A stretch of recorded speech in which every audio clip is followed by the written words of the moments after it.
Sejam bem-vindos e bem-vindas de volta. Voltamos para a mesa redonda sobre educação de jovens, que contará com a participação da professora Sónia Rumert, da Universidade Federal Fluminense, e do professor Vítor Sérgio Ferreira, da Universidade de Lisboa, e será moderada pela nossa colega do Instituto de Educação, Benedita Mel. Benedita, passo-lhe a palavra. Muito obrigada. Antes de mais, muito boa tarde a todos. Eu começo por cumprimentar os organizadores deste evento tão importante e agradecer a todos os colaboradores que tornam possível que nós nos encontremos assim à distância. Pelo que tenho percebido, tem corrido tudo muito bem dentro das circunstâncias, portanto, muito obrigada. Claro que não posso deixar de cumprimentar os ilustres convidados e toda a assistência. E agradecer o convite que me fizeram para moderar uma mesa que me parece que vai ser muito interessante e que está subordinada a um tema que eu acho que é especialmente importante para quem trabalha nas questões de educação, que é a questão da educação dos jovens. O que nós combinamos foi tentar fazer o mais possível, dentro das circunstâncias, uma mesa redonda e, portanto, compete-me, claro, apresentar os ilustres convidados, mas vou também, de vez em quando, fazer algumas perguntas para ver se a conversa é mais esclarecedora e se todos os que nos estão a acompanhar, enfim, conseguem perceber melhor de que é que estamos a falar. Vou começar por apresentar a professora doutora Sónia Rumert, que eu julgo que, aliás, já é muito conhecida.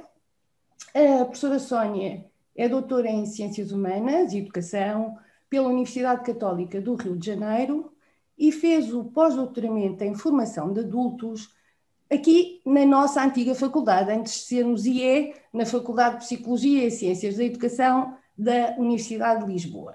Aliás, ela é professora associada do Programa de Doutoramento em Educação na especialidade de Formação de Adultos aqui do Instituto de Educação da Universidade de Lisboa.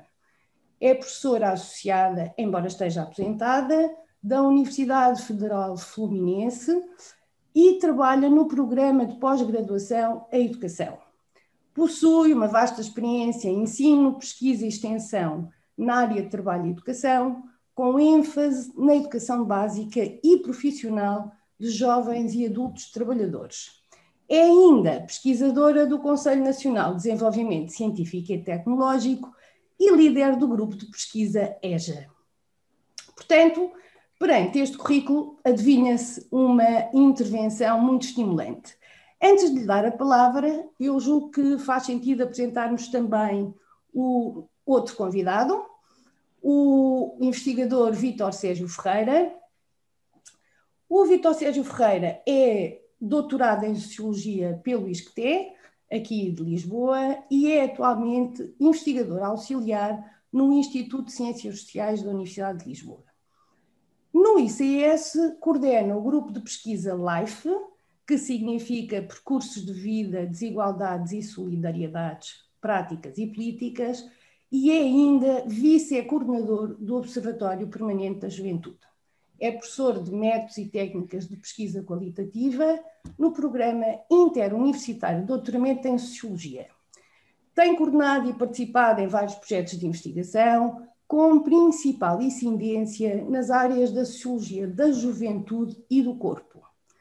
Tem publicado artigos nacionais e internacionais sobre temáticas relacionadas com culturas juvenis e transições para a vida adulta, gerações e percursos de vida, usos do corpo e modificações corporais, para além de escrever também sobre métodos e técnicas de pesquisa qualitativa.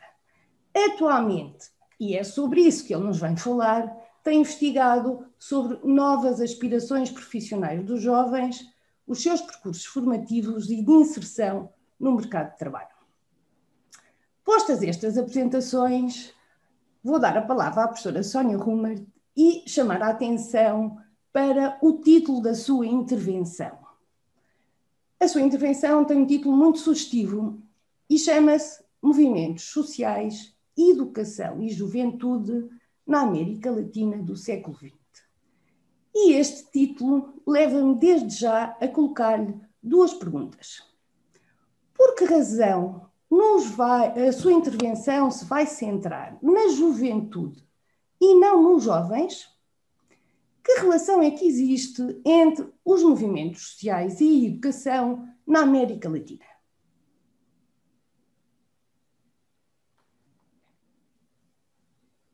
Antes de mais nada, boa tarde.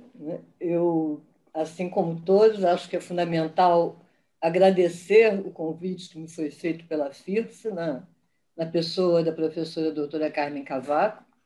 Eu venho já há mais de 10 anos acompanhando as atividades da FIRSE e me alegra muito agora a possibilidade desse diálogo com a professora Benedita Mello e com o professor doutor Vitor Ferreira, que eu tive o prazer de conhecer virtualmente há poucos dias. Eu vou procurar seguir o roteiro escrito anteriormente para procurar também me ater ao tempo que me foi dado para essa primeira intervenção, assim como para facilitar um pouco o trabalho das pessoas que estão fazendo a tradução simultânea. Caso haja algum problema ou eu fale rápido demais, etc., por favor, me avise. Para responder as duas primeiras questões que me foram colocadas pela professora Benedita, eu acho que é importante chamar a atenção para o fato de que o tema proposto para a mesa, educação de jovens, é um tema bastante complexo, de significado plural, porque ele abriga uma variedade de abordagens que podem ou não ser convergentes e ou complementares.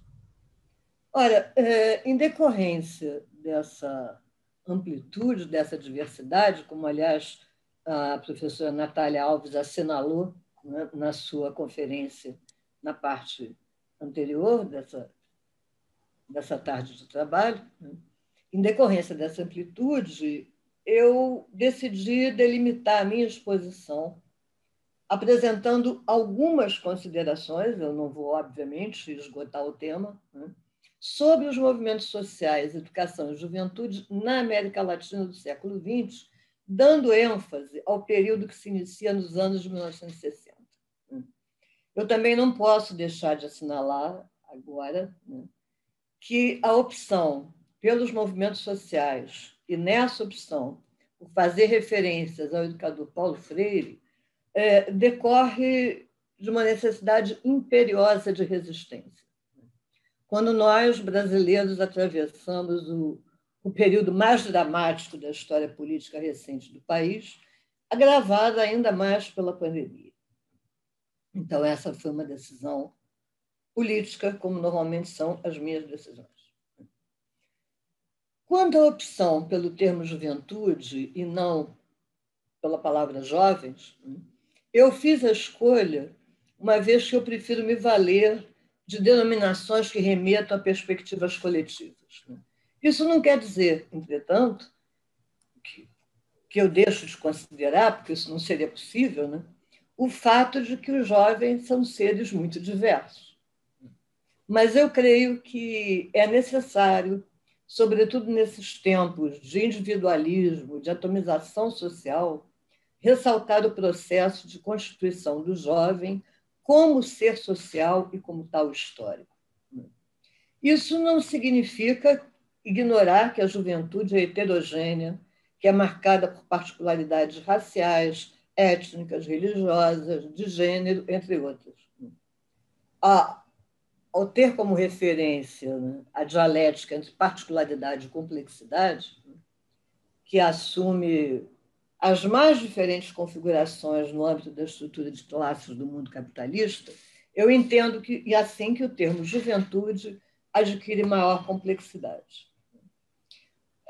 Essas minhas considerações iniciais, elas evidenciam que a questão dos diferentes significados, quando se trata do termo juventude, né, movimentos sociais também, como eu disse, são socialmente construídos, né? E isso me remete ao historiador inglês Edward Thompson, né, que afirmava que todo significado é um significado dentro de um contexto. Portanto, vai ser nesse contexto da América Latina, nos anos, na segunda metade do século XX, que eu circunstancio a minha exposição. Quando eu me refiro a relação entre movimentos sociais e educação, nesse território específico, né, é necessário destacar que eu estou falando de um território de resistência, né, onde emergiram, ao longo da história, muitos movimentos sociais com as suas inerentes formas de aprendizagem. Essa marca de resistência ela é facilmente compreensível se nós avançamos na reflexão sobre o nosso território, para além das fábulas dos descobrimentos, dos supostos imperativos incontornáveis das práticas escravagistas. Seguindo esse fio condutor, nós vamos encontrar como ponto em comum, entre os movimentos sociais aqui referidos, a luta contra diferentes formas de opressão. No processo de desenvolvimento do território latino-americano, encontramos uma constante que ela se mantém ao longo de todo o século XX. A configuração do continente como um cenário, como um celeiro mundial de força de trabalho abundante de baixo custo, de matérias-primas diversas e essenciais, além de constituir também, apesar das suas particularidades, um imenso mercado consumidor. Especificamente acerca da força de trabalho, também eu acho importante ressaltar que as forças dominantes sempre se empenharam, e continuam se empenhando, em manter e, se possível, aprofundar a fragilidade da classe trabalhadora rural e urbana, visando ao livre exercício da exploração e da expropriação. Um outro aspecto que me parece precisa ser assinalado foi a terrível e marcante experiência dos regimes de força na América Latina com as suas várias ditaduras. Isso vai se intensificar na América Latina a partir dos anos de 60, 1960, se estendendo até as décadas de 1980 e 1980. No caso brasileiro, que é profundamente marcado pela questão agrária, pela questão dos latifúndios, como pelo rastro de miséria e precarização da vida de milhões de brasileiros, né, além do estigma das relações escravocratas, germinaram, nas décadas de 50 e 60, os movimentos de educação popular. Entre eles, a gente pode destacar o movimento de educação de base, a campanha de Pé no Chão também se aprende a ler, e os centros populares de cultura. Reunidos, né, os integrantes desses movimentos, né, na luta pela mudança profunda da estrutura socioeconômica que oprimia a maior parte da classe trabalhadora, né, vai emergir no conjunto dessa luta, né, sobretudo na região nordeste do país, com grande destaque pela sua contribuição, o intelectual Paulo Freire, né, autor das obras seminais Educação como Prática da Liberdade e Pedagogia do Oprimido, que são mundialmente conhecidos. Professora Sónia, acabou de dizer, e muito bem, como sabemos, que Paulo Freire é um autor mundialmente conhecido. Mas qual é que foi o seu contributo para o desenvolvimento dos movimentos de educação popular na América Latina? Em que medida é que este autor inspirou o principal objetivo dos movimentos de educação popular? Pois é, Benedita, eu penso que, inclusive, depois da conferência do professor Rui Canário, né, retomar o pensamento de Freire seria quase desnecessário, né, por conta da amplitude, da complexidade do que ele apresentou tão bem. Né. Agora, na sequência da minha exposição, eu acho que é importante assinalar que Paulo Freire apresentou aspectos essenciais do que denominava como educação libertadora, que são fundamentais e estão presentes na dinâmica educativa de diferentes movimentos sociais latino-americanos. Entre esses aspectos fundamentais, né, eu destaco o fato dele trazer à tona a necessária relação entre a educação e a política, que sempre está presente, mas era, e hoje ainda é, negada na maioria das vezes. Também ressaltar a importância da mobilização e da organização popular. Dar centralidade à temática da cultura, e para ele e para os que com ele atuavam, né, cultura compreendida como modo de vida, como forma de estar no mundo, e não como erudição ou nível de escolaridade. Esses são alguns dos aspectos. Né? Esses aspectos foram, sem dúvida, importantes contribuições de Paulo Freire, que soube sistematizar e fazer avançar significativamente preocupações, reflexões e contribuições de vários intelectuais do seu tempo, além de outros que os precederam. Né? Nós não podemos ignorar que a figura do Simão Rodrigues, nascido na Venezuela, que foi o primeiro ministro da Educação na Bolívia, que estabeleceu, ainda no começo do século XIX, as bases da educação popular na América Latina. É evidente que a teoria e a prática de Paulo Freire necessitam ser situadas em seu tempo histórico. Né? Aliás, como chamou a atenção o professor Rui Canário, Paulo Freire era um homem do seu tempo. Né?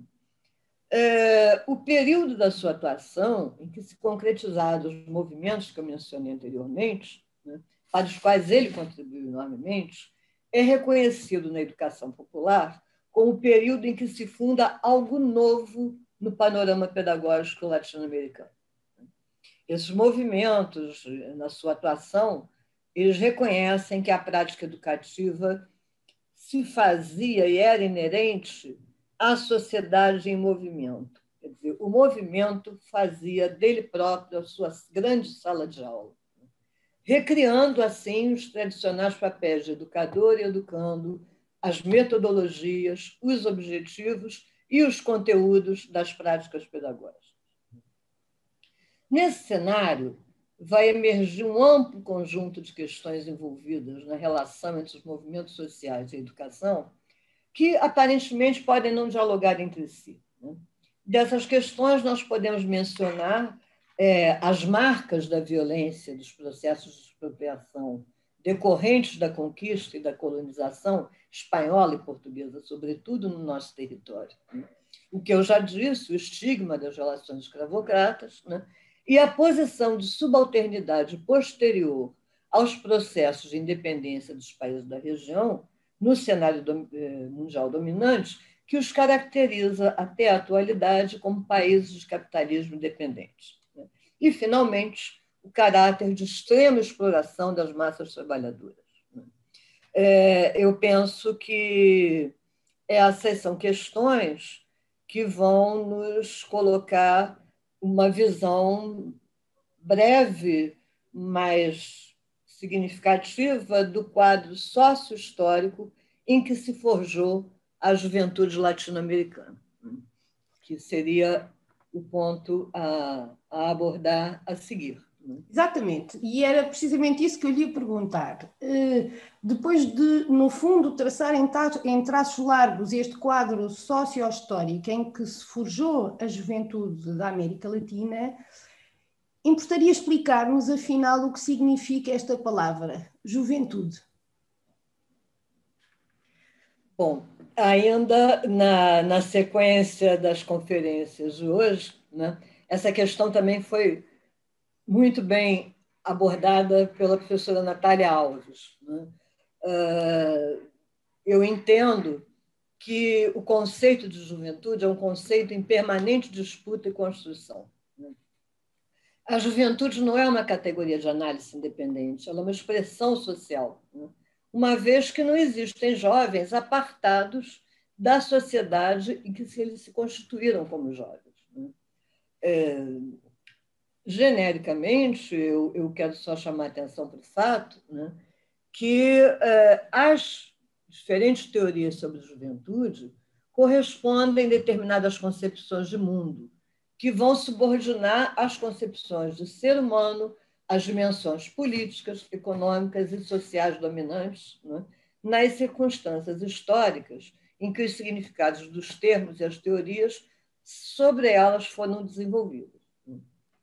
Por exemplo, no mundo ocidental contemporâneo, em que a própria vida é aprisionada pela lógica da mercadoria, a juventude é abordada com muita ênfase, né, como um setor atrativo em termos de mercado, a ser sensibilizado, por exemplo, pela apologia das novas tecnologias eletrônicas, bem como pela oferta de bens materiais e imateriais que supostamente poderão ser, se forem consumidos, assegurar a cada jovem uma identidade aparentemente única e que não será imitada, inimitável.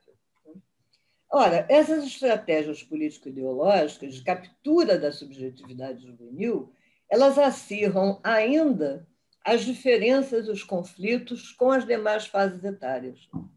Isso leva à ruptura profunda do pacto geracional, que, na verdade, constitui um pilar essencial de qualquer projeto societário fundado no bem comum e na produção coletiva e solidária da existência. Em decorrência dessa concepção político-ideológica, fundada na competitividade, no individualismo, isso se desloca para a exacerbação dos supostos conflitos e da divisão geracional. Desloca-se, assim, a efetiva compreensão dos conflitos estruturais, cuja origem reside predominantemente em problemas que as sociedades contemporâneas enfrentam e cuja gênese se situa muito além das questões que afetam de forma tão intensa somente uma dentre as diferentes gerações. Na verdade, afeta a juventude, esse conjunto de problemas, de formas particulares, mas eles não são estritamente algo que incide apenas sobre os jovens, né? É assim que eu percebo essa questão na atualidade. Muito bem. E qual é o papel da juventude nos movimentos sociais que ocorreram na América Latina no século XX? Professora Sónia, eu estou a adorar ouvi-la, mas estou preocupada com o tempo que está a correr velozmente. Eu também. Bom, que respondesse, talvez mais resumidamente, a esta questão. Sim. Bem, chegando diretamente ao ponto central da sua pergunta, né, que papel esses movimentos ocuparam na América no século XX, na segunda metade, eu vou trazer 3 exemplos, né? No Brasil, ocorreu, após a ditadura de 64, a eliminação das lideranças de massas pela ditadura militar, o que golpeou o movimento operário de forma muito significativa. Entretanto, o setor estudantil, que dispunha de um organismo independente, a União Nacional dos Estudantes, que foi fundada ainda em 1937, assim como a União Brasileira dos Estudantes Secundaristas, em 1948, fizeram frente expressiva ao regime de força em aliança com outros movimentos sociais. Na Argentina, o movimento estudantil foi o primeiro setor nitidamente hostil à ditadura militar desde o seu início, né? Os sindicatos de trabalhadores já haviam procedido a alianças quando a Federação Universitária Argentina, que não tinha uma grande solidez estrutural, teve uma relevância muito grande na construção de uma oposição à ditadura argentina. E, finalmente, nós podemos destacar, né, o fato de que no Peru, né, na década já de 90, os jovens estudantes foram também reunidos em seu movimento, foram também fundamentais, centrais na luta pela ditadura e pela derrota do ditador Alberto Fujimori. Ainda no final do século XX, né, e eu não vou poder falar nisso agora, posso falar nos debates, se for o caso, né, nós vamos encontrar no Brasil o Movimento dos Trabalhadores Sem Terra, a partir de 1984, né, o MST, né, e no México o Movimento Zapatista, que adquire visibilidade internacional valendo-se das novas tecnologias em 1994. Né. Finalmente, eu queria chamar a atenção para o fato de que há um outro movimento que atravessa, assim como o MST e os zapatistas, o século XX está cada vez mais forte no século XXI no Brasil, que são os cursos pré-vestibulares populares, em sua maioria organizados pelos movimentos sociais, em especial o movimento negro, né? Esses movimentos visam preparar outros jovens de grupos sociais tradicionalmente excluídos, quer dizer, os negros, os moradores de periferia, os egressos das escolas públicas, para processos seletivos no ensino superior, né? Essa experiência começou no Rio em 1976, mas agora toma corpo com muita força a partir dos anos 90. Eu penso, Benedita, que eu estou chegando ao final dos 20 minutos previstos, estou certa? Certo. Então, eu penso que nós podemos ficar por aqui, o que acha? Muito bem, gostaria muito de continuar a conversar consigo, mas se calhar, se ainda tivermos tempo no debate... Fica para uma próxima. Sim, penso que sim. Muito obrigada. Eu passo então agora a apresentar o título da intervenção do nosso convidado Vítor Sérgio Ferreira e, portanto, saliento que a intervenção dele se chama, também muito sugestivamente, Educação, Cultura Juvenis e Transações de Saberes. Ora, na sua intervenção anterior, a professora Sónia não só chamou a atenção para a importância de termos em conta o conceito de juventude, como o contributo de Paulo Freire para compreendermos o papel da juventude nos movimentos sociais, como ainda, e porque não teve tempo, não chegou a essa parte, como ainda pretendia, na verdade, chamar a atenção de uma ideia muito importante, que é a da escola não poder deixar de incorporar os saberes não formais adquiridos pelos jovens nos seus processos. Ora, nesta sua intervenção, o Vítor vai falar-nos também de saberes não formais e da relação que as culturas juvenis estabelecem com estes saberes não formais. E eu começava por perguntar o seguinte, Vítor: porquê esta relevância atribuída aos saberes informais quando se investiga as culturas juvenis? Não há já muita investigação produzida sobre este tema?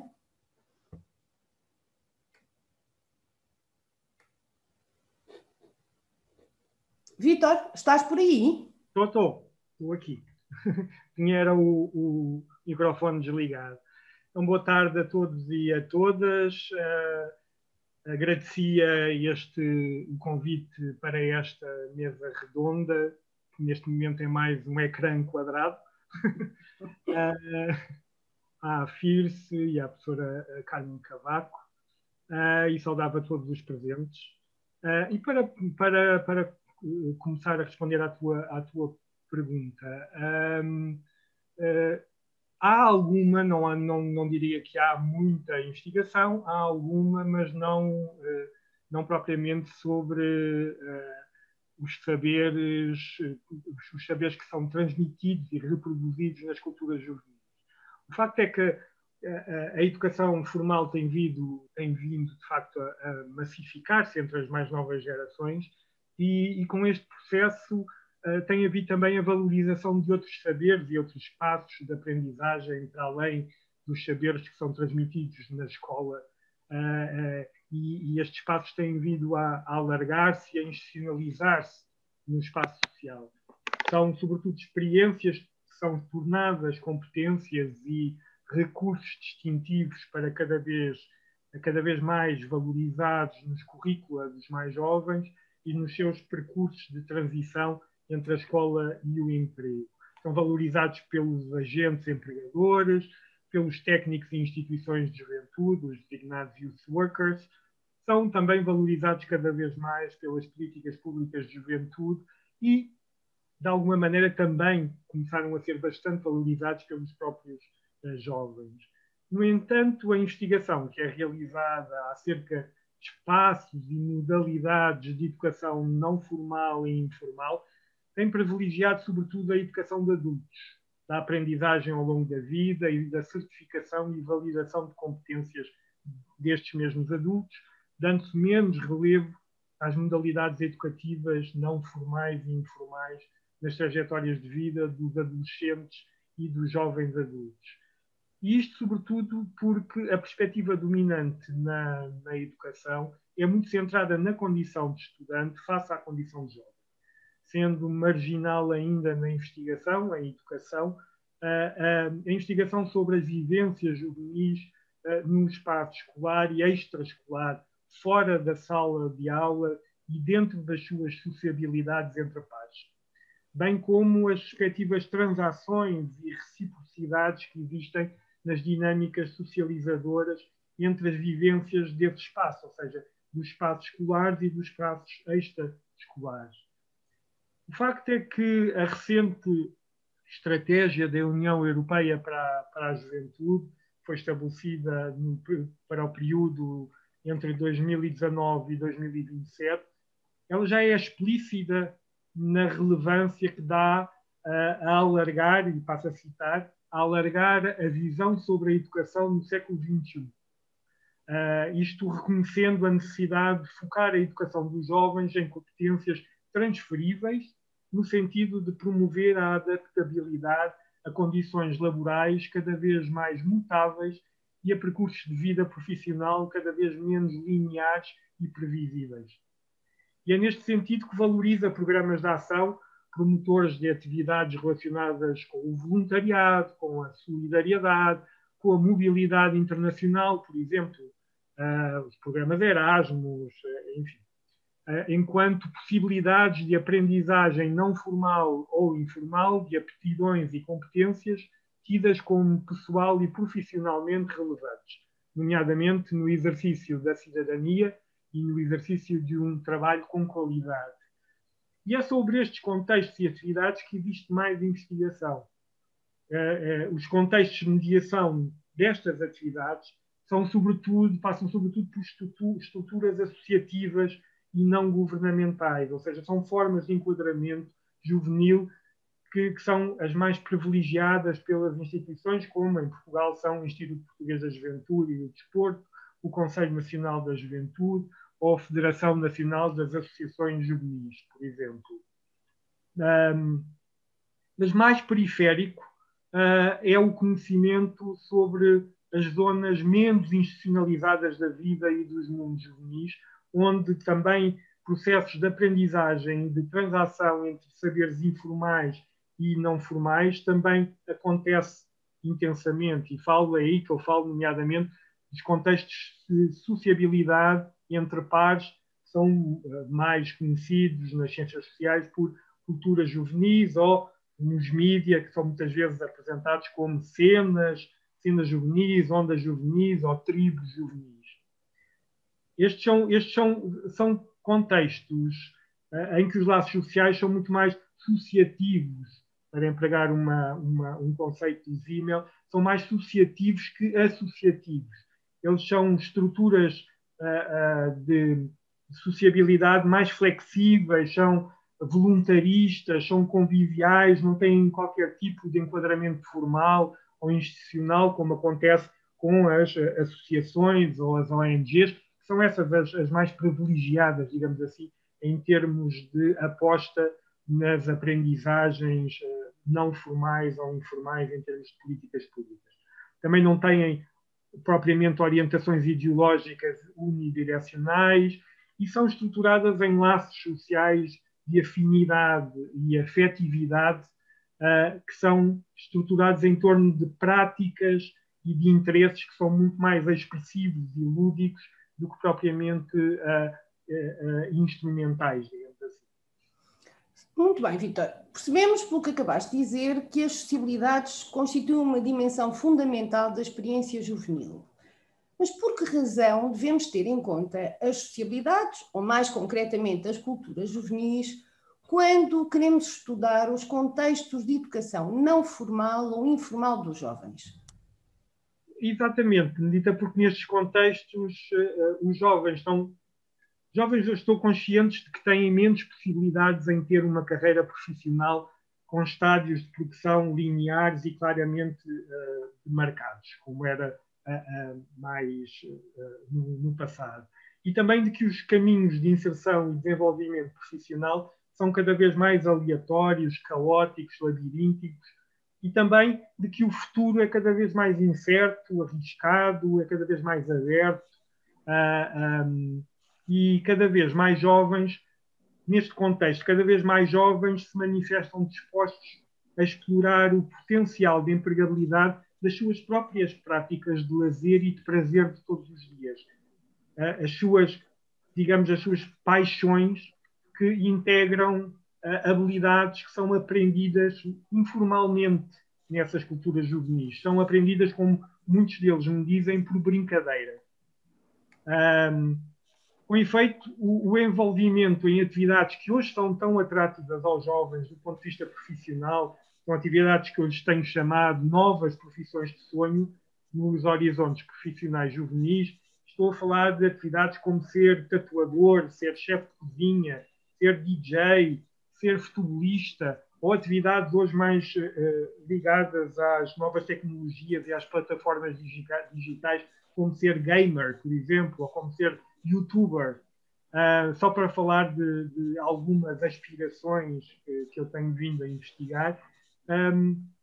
Isto começa frequentemente desde muito cedo, desde ter idade, no contexto de experiências que são lúdicas, entre amigos e familiares, entre as tais brincadeiras, com o simples objetivo recreativo de ocupar o tempo livre ou de expressar identidades através do consumo ou de práticas como jogar à bola, pôr discos nas festas de amigos, ou pôr música. Discos já é mais do nosso tempo. Ou fazer street dance nos bairros, jogar videojogos, entreter os amigos nas redes sociais com graçolas, enfim. É no meio destas brincadeiras, digamos assim, destas formas lúdicas, que é ocorrido desde cedo no âmbito de experiências que são biográficas e são socialmente contextualizadas entre pares, não é? Nas sociabilidades juvenis, que se vão aprendendo, exercitando e acumulando determinados saberes práticos, saberes experienciais ou saberes fazer.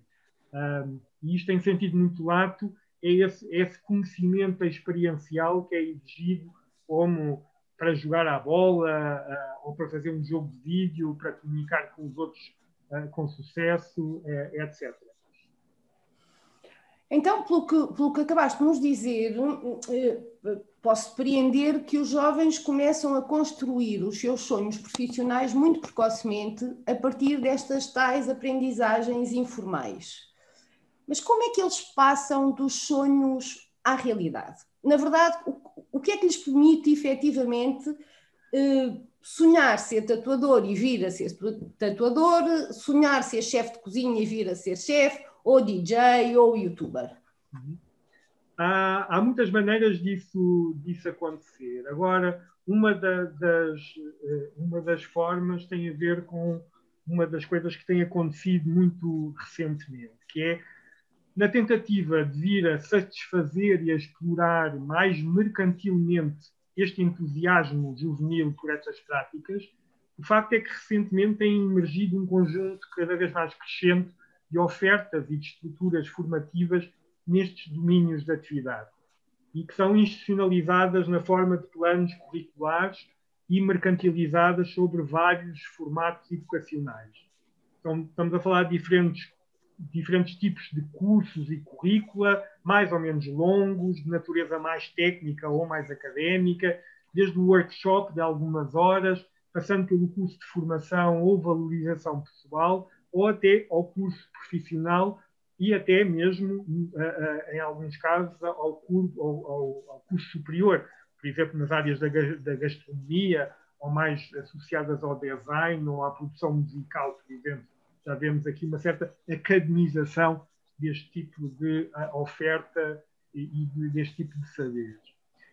Estas ofertas formativas são, em grande parte das vezes, são vendidas a preços muito elevados, sendo, sobretudo, as instituições privadas a atuar. Com efeito, o sistema público de oferta formativa escolar ainda se encontra pouco aberto a oferecer este tipo de formação qualificada e qualificante em muitas destas novas áreas que hoje são muito atrativas para os jovens.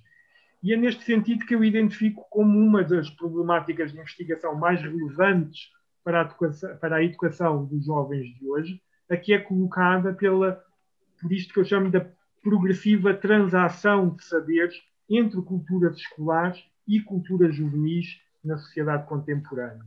E, nomeadamente, por aquilo que eu chamo de formalização de saberes informais.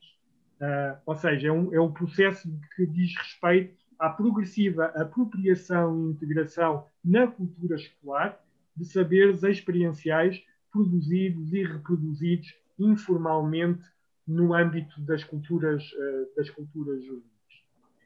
Um dos objetivos dessas ofertas formativas em áreas laborais emergentes, ou elas são emergentes ou foram simbolicamente revalorizadas na sociedade contemporânea, passa justamente por aprofundar as habilidades que eram antes compartilhadas pelos jovens em sociabilidades conviviais nos seus tempos de lazer. E fazem-no, contudo, transformando essas habilidades experienciais em conhecimento formal e sistematizado, em competências, e reproduzindo-as de uma forma inteligível e de rápida apreensão. Vítor, pode explicar um bocadinho melhor o que é que caracteriza este processo de transformação das habilidades informais em competências formais? Sim. Estamos a falar de uma forma de transmissão concentrada e institucionalmente formada de um conjunto de saberes e saberes fazer, quer de natureza técnica, quer de natureza histórica, quer de natureza teórica, que se foram acumulando informalmente em cada um destes domínios de atividade e que se encontram em processo de sistematização e de intelectualização, digamos assim. Este processo de transformação de habilidades informais em competências formais implica vários passos. Implica, por um lado, identificar, reconhecer e definir as habilidades informais enquanto conhecimentos disciplinares específicos, transformando saberes fazer em saberes, pedagogizá-los na forma de um plano curricular e sobre formatos educacionais diferentes disciplinas, módulos correspondentes a diferentes níveis de dificuldade técnica, workshops especializados, etc. Uma terceira dimensão, projetar instrumentos e momentos de avaliação dessas competências.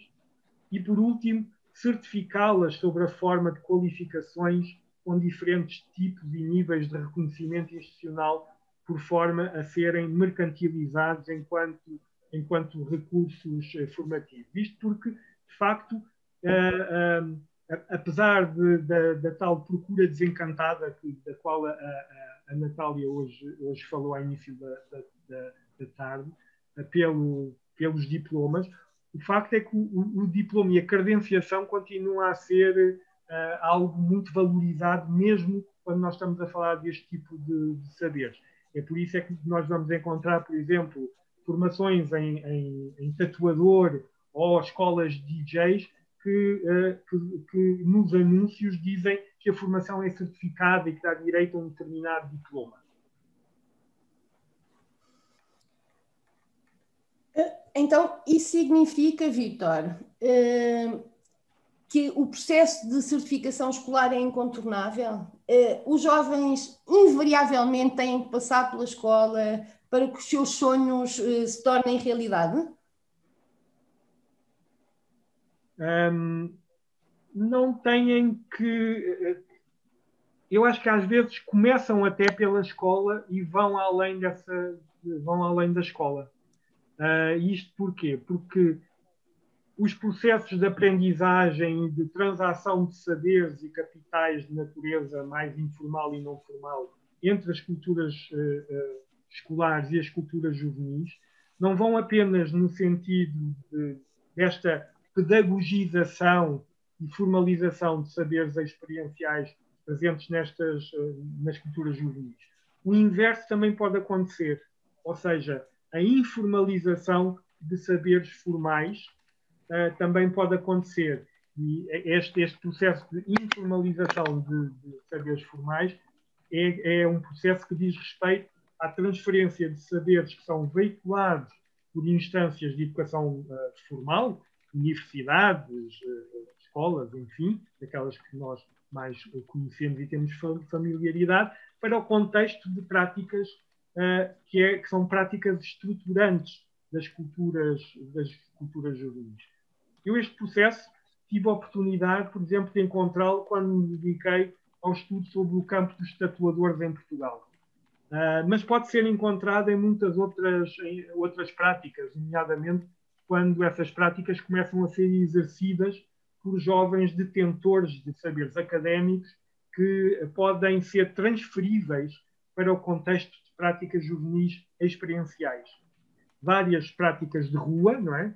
Para falar de uma forma mais fácil, várias práticas de rua têm passado por processos de artistificação, ou seja, pela sua valorização enquanto práticas artísticas, exatamente devido a este fenómeno de informalização de saberes formais. Por exemplo, a street dance é contaminada por sofisticadas técnicas de dança contemporânea, como o balé ou as próprias práticas do do-it-yourself são contaminadas pela indústria da moda, enfim. No campo da tatuagem, que foi aquele que eu acompanhei mais, constatei que entre a mais recente geração de tatuadores em Portugal se observa cada vez mais a presença de jovens atores com qualificações escolares muito elevadas e especializadas, nomeadamente a nível estético e visual. Se no passado, nos dos anos 80, os poucos tatuadores que estiveram na gênese dessa atividade em Portugal eram sobretudo jovens cuja trajetória de vida estava associada ao que Becker chamou de carreiras desviantes, ou seja, percursos de vida marcados por sucessivos fenómenos de marginalização, de desajustamento face às instituições de socialização e transição juvenil, como a família, a escola, o trabalho, e eles estavam mais incluídos em circuitos sociais juvenis mais alternativos, mais subterrâneos, as chamadas subculturas juvenis. E estes jovens tinham itinerários, do ponto de vista educativo, que eram muito marcados pelo abandono precoce da escola, decorrente de uma trajetória educativa relativamente mal sucedida, e da qual eles saíam com o objetivo de vir a ganhar algum dinheiro de bolso, digamos assim, que lhes permitisse aceder a pequenos sonhos de consumo e a se autonomizar de uma família de origem, em geral, com poucos recursos materiais e culturais. E muitas vezes iam encontrar na tatuagem que eles próprios já começavam, já eram consumidores, uma forma de se reconciliar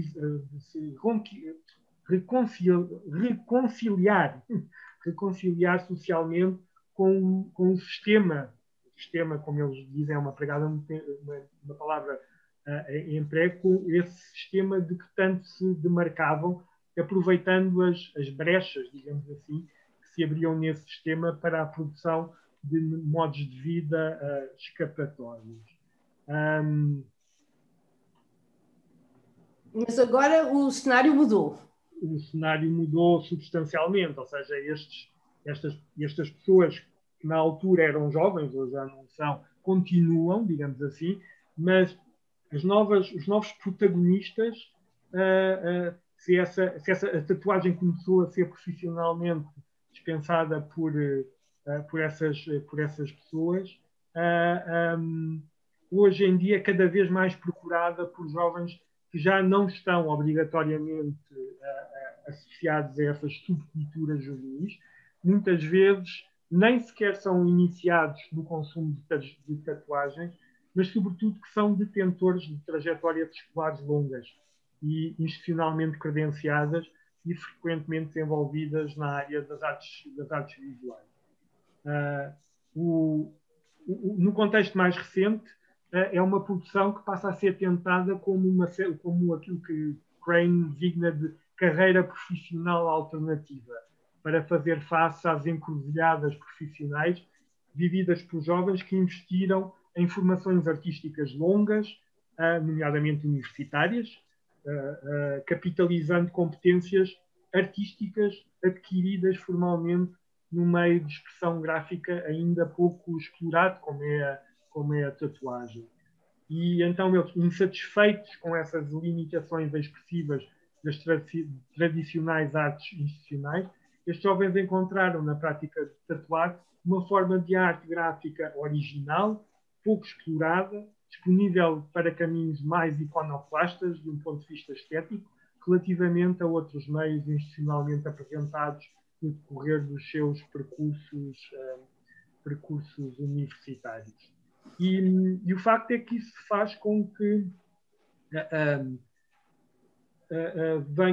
venham a capitalizar as competências que foram adquiridas durante os seus percursos formativos em artes, dentro deste domínio, transferindo-os e de algum modo também inovando o design, elevando o próprio grau de exigência e a sofisticação estética das iconografias, adaptando novos meios, materiais, equipamentos, formas de fazer.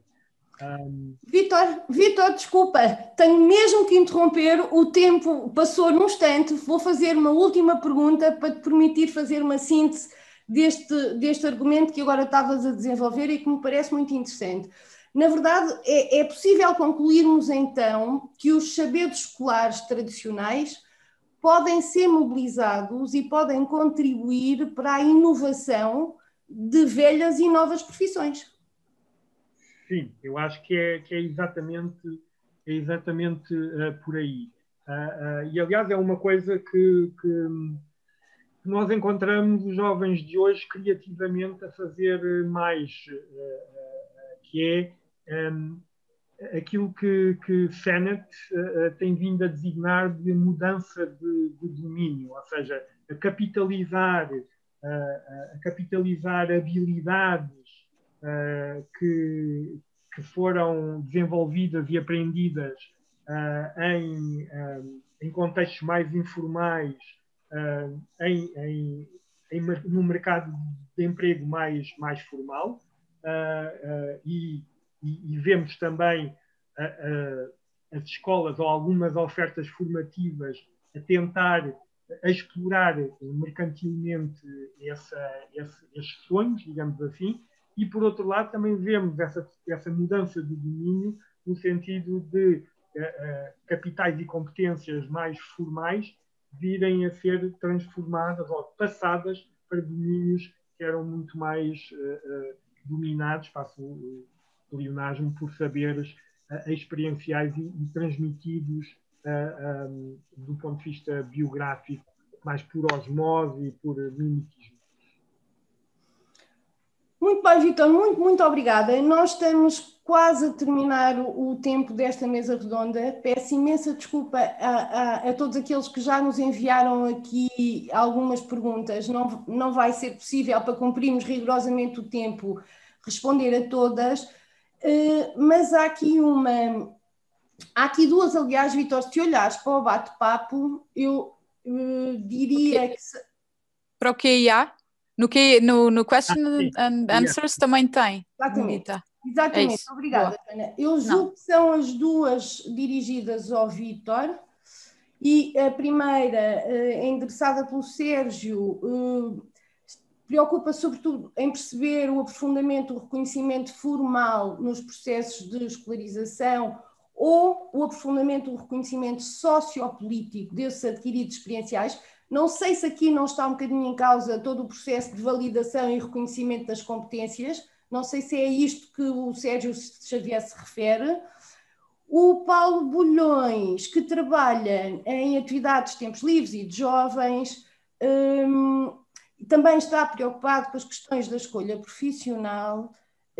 Gostaria de saber a opinião do Vítor sobre as influências da cultura na educação e na formação e identidade dos jovens. Bem, isto dava para outra mesa redonda, Vítor. Queres dizer alguma coisa sobre isto? Sobre a primeira, será mais produtivo o aprofundamento formal ou reconhecimento sociopolítico.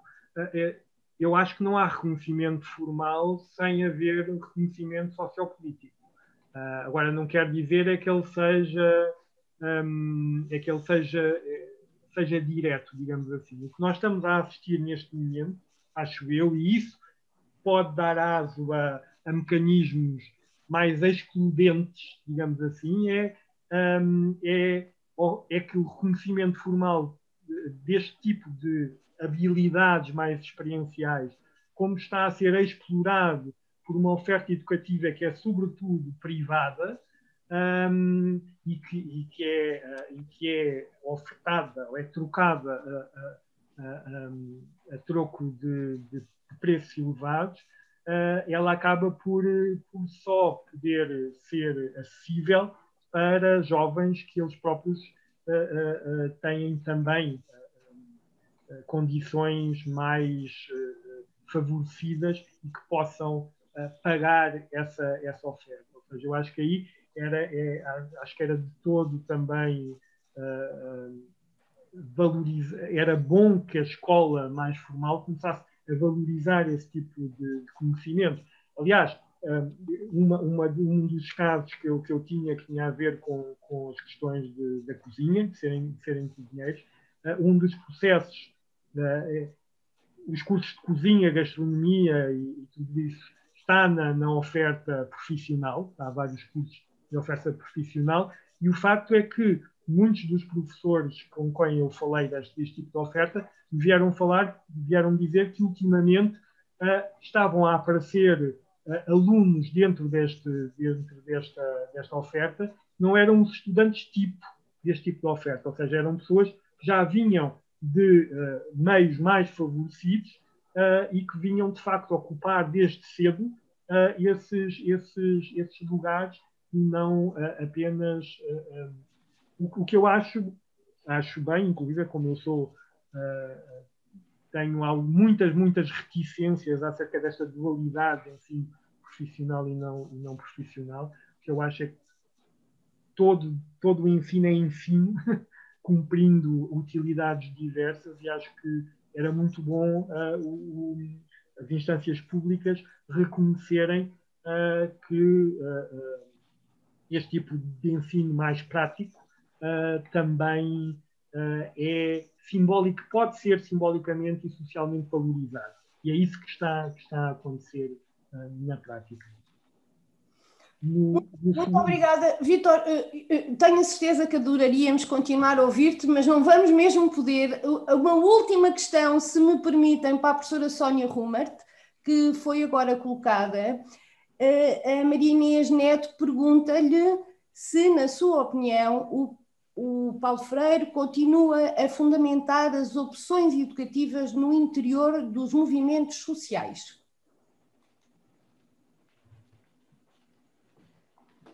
Bem, eu acho que a contribuição do Paulo Freire ela é uma contribuição basilar, não é?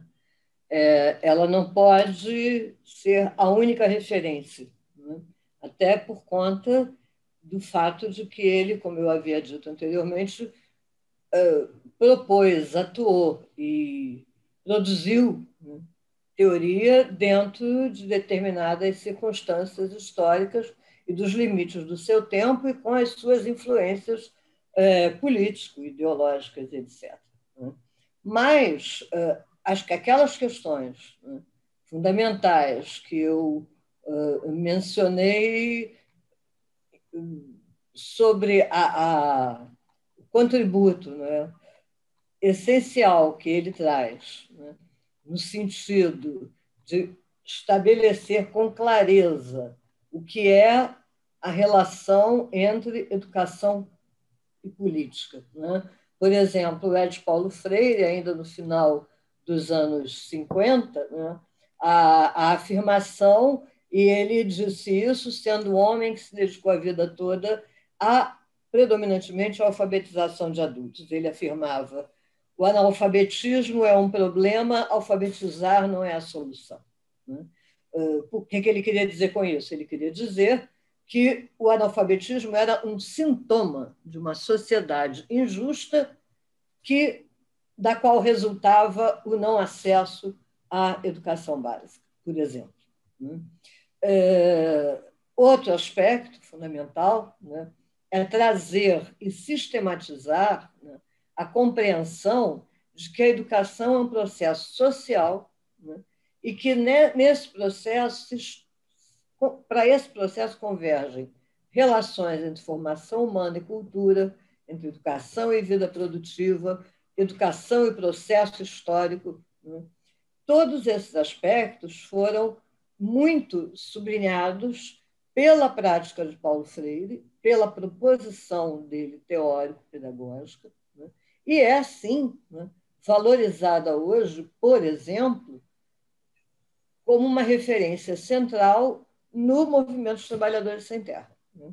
O MST traz, em Paulo Freire, um marco de reflexão. Por outro lado, é importante não ignorar que há alguns lugares do Brasil em que o MST se vale de uma contribuição fundamental de Paulo Freire, trazida para o âmbito da educação, de que a cultura é muito mais do que erudição e escolaridade, né? E ele começava todo o seu trabalho com aquilo que era denominado os círculos de cultura, onde ele discutia com os alfabetizandos a sua inserção no mundo. É quando ele começava a desenvolver aquele trabalho fundamental de fazer a leitura do mundo para além da leitura da palavra. Então, isso é assim profundamente preservado, desenvolvido de formas fabulosas. Agora, há alguns locais em que o MST, associada a essa proposta dos círculos de cultura, eles importam o projeto de alfabetização Sim, Eu Posso, que foi desenvolvido com êxito completo, reconhecido inclusive pela Unesco, em Cuba. É preciso entender que essa centralidade ela é uma centralidade de princípios que certamente foram essenciais e que traduziram uma necessidade que estava latente e que não tinha encontrado ainda um canal de expressão sistematizado como ele o fez, e de expressão e de divulgação. Né? E daí a sua influência em todo o mundo, né? Em toda a América Latina, na África, até mesmo na Europa, até porque ele teve a oportunidade de, após o exílio, ter propiciada a circulação por vários lugares do mundo pelo apoio que tinha da Igreja Católica. Então, sem dúvida, há uma imbricação também bastante grande entre a proposta de Paulo Freire e a teologia da libertação. Nunca me vi diante de qualquer tipo de proposição de Paulo Freire ou dele derivada que desqualificasse, por exemplo, a escola. Ao contrário, pelos movimentos sociais, a escola é muito valorizada. Nós temos exemplos muito consistentes no MST, que procura estabelecer relações para a formulação de propostas de cursos de nível superior, valendo-se da experiência dos trabalhadores sem terra, um conjunto de atividades que se denomina pedagogia da terra. Os movimentos indígenas, em articulação com várias entidades, fazem proposições a partir dos seus conhecimentos próprios para desenvolver cursos de nível secundário ou superior, contemplando a especificidade indígena. Então, todo esse trabalho, assim como os quilombolas fazem questão de terem as suas atividades sistemáticas, pedagógicas de escola, próximas ou dentro dos seus próprios quilombos. E tudo essa relação entre educação formal, escolar, e a educação da vida, né, a pedagogia permanente do estar no mundo, né, é uma coisa para a qual o Paulo Freire tem uma contribuição, sem dúvida, fundamental. Muito obrigada. Eu penso que não poderíamos ter terminado melhor, sobretudo com esta nota de que, de facto, cada vez mais em investigação e no pensamento sobre educação, não podemos dissociar a formação formal da informal, com todas as interligações que isso nos traz, sobretudo quando pensamos nas culturas juvenis e naquilo que é hoje em dia ser jovem. Muito obrigada aos dois. Mais uma vez, muito obrigada a todos. Passo a palavra à Joana. Pode ser? Sim, obrigada, Benedita. Terminamos aqui esta muito interessante e atual mesa redonda.